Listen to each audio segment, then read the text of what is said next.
Welcome to my Mission Impossible Challenge video. Kind of embarrassingly, I have not seen all the Mission Impossible movies, as much as a fan of Tom Cruise as I am. I saw one years ago. I have two in the collection on DVD. I unboxed Rogue Nation and I saw Dead Reckoning when it came out in the cinema last year. So I'm going to fill in the gaps. We're going to go on a bit of a Mission Impossible marathon. Let's check them out and see what I think of each of the Mission Impossible movies. You've never seen me very upset. This tape will self-destruct in 5 seconds.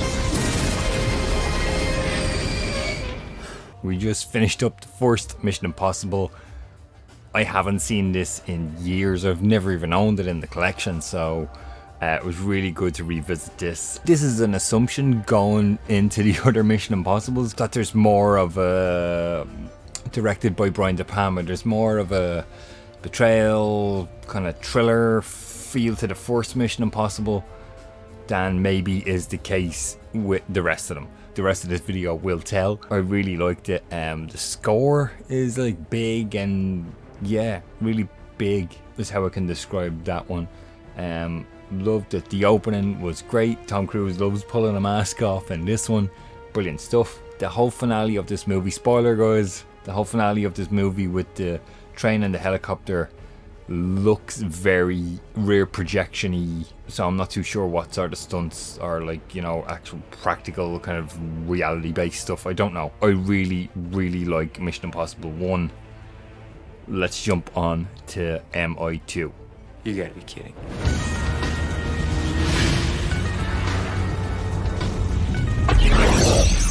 This message will destruct in 5 Just seconds. finished up Mission Impossible 2. It's interesting to see how one I've already mentioned is more of a thriller, you know. I don't want to say it's more of a story, but Mission Impossible 2 is just pure action. I'm not a huge fan of the Hans Zimmer score, actually very rock kind of score. There's a lot of slow motion stuff, directed by John Woo, this one. Really liked the motorbike stunts. That was really cool towards the end. I kind of completely sort of forgot what this one was about, to be honest.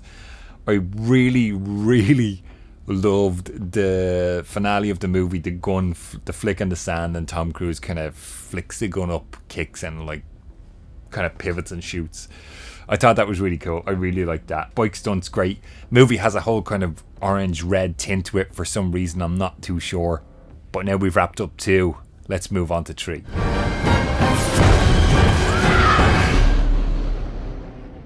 Welcome back, brother. Okay guys, Mission Impossible 3 just finished up there. They tried to make it about the personal stuff, and, you know, spoiler again, apologies. He gets married, they bring his wife into it. I don't know if I like that, and basically it's what the whole kind of movie ended up being about. J.J. Abrams directs this one. I do not like how this movie was shot or how it looks at all. There's a lot of handheld. It's very jarring and kind of disorientating to watch. Don't like the majority of what this movie was about. I did really like the bridge scene. That was really good. Lots of action, really cool. I think just a bad end to the movie. Philip Seymour Hoffman was fantastic. I thought he was a really good villain. How he met his end was a little bit of a cop-out, I think, in the film. Let's take a break and get on to number 4.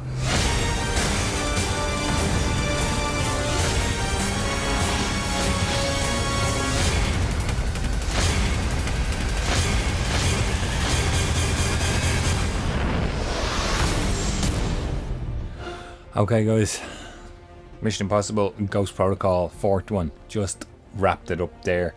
Brad Bird directed this one. I think it kind of missed Ving Rhames a little bit in there. The hallway sequence at the start with like the iPad and the screen, and they're moving the screen along. That was really good. Kremlin explosion I wasn't convinced with the special effects. They did not look good. The rocket launch further on in the movie just didn't, I don't know, I didn't like the look of that. Build and climb was really good. I remember seeing bits of that, you know, when Ghost Protocol was on TV. Car park sequence was really good. I don't know how I feel about the whole wife situation coming out of 3 into 4. There's the throwaway line earlier on where it's just like dismissed, but there's the kind of secret story behind it, and I'm just not fully convinced that's still a good idea or not. Let's jump on to 5. Open the door! Yeah, I'm trying. Oh my god!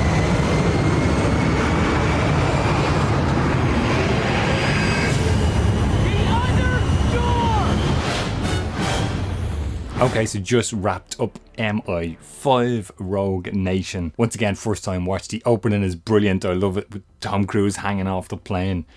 Brilliant, brilliant stuff. There's some comedy in there as well that I think works really well when you're 5 movies into the franchise.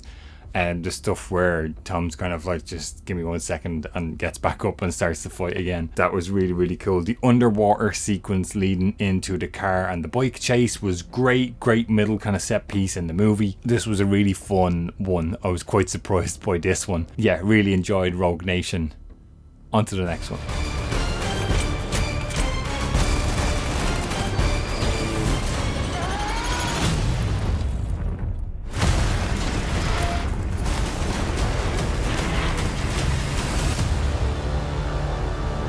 Mission Impossible 6 Fallout. Whoa, that was as good as the first one. That was really, really good. I really enjoyed it. I love how it starts off with a kind of a failure. The mission has been failed. Like, how is he gonna save the world? Kick in the rest of the movie. Really interesting, really interesting. The bathroom fight was really, really cool. I feel like I've seen that before somewhere, like on YouTube or TV or something. I've seen bits of that. Of course, there is a bike chase, really fun bike chase, leads into like a second kind of car chase as well. Really, really cool. I love in the bathroom scene, he kind of makes fun of himself, like he's a bit like, too old for this. Okay, come on, let's go. It kind of goes back into the fight. The wife storyline continued on, and I'm actually, you know, when they brought it in 3, I wasn't a huge fan of it, and I kind of see how it's paying off now later on in the movies. It's really cool. I'm kind of, I suppose I'm happy that they stuck with it. It kind of all makes sense now later on when we get to 6. The helicopter chase stuff is really good. The whole thing was really cool, and I really like how it wraps up. So let's go on to the last one for now. Number 7.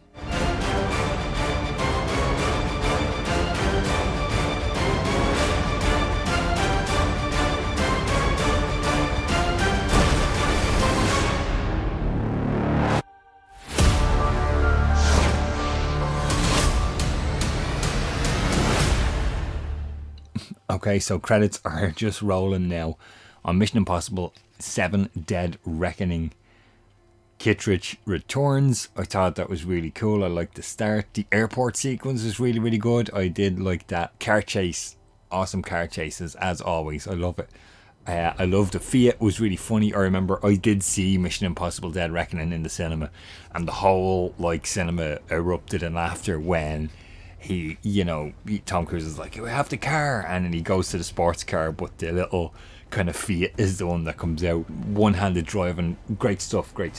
Really liked it. And again, not afraid to, you know, make fun of himself and stuff like that. The alleyway fight scene, I guess about halfway through the film, was really cool, really claustrophobic. The motorbike, don't need to say any more about that. Motorbike jump scene, awesome stuff. Train stuff, bit of a throwback to Mission Impossible 1, the very first one. I just not like fully sold on the AI storyline. I wasn't too sure at the time. I did like, it's a great action movie, and it still is now on the second time watch. I'm just not 100% I'm sold on that AI storyline. Yeah, there we go, guys. That concludes my Mission Impossible fest, watching them all for the first time.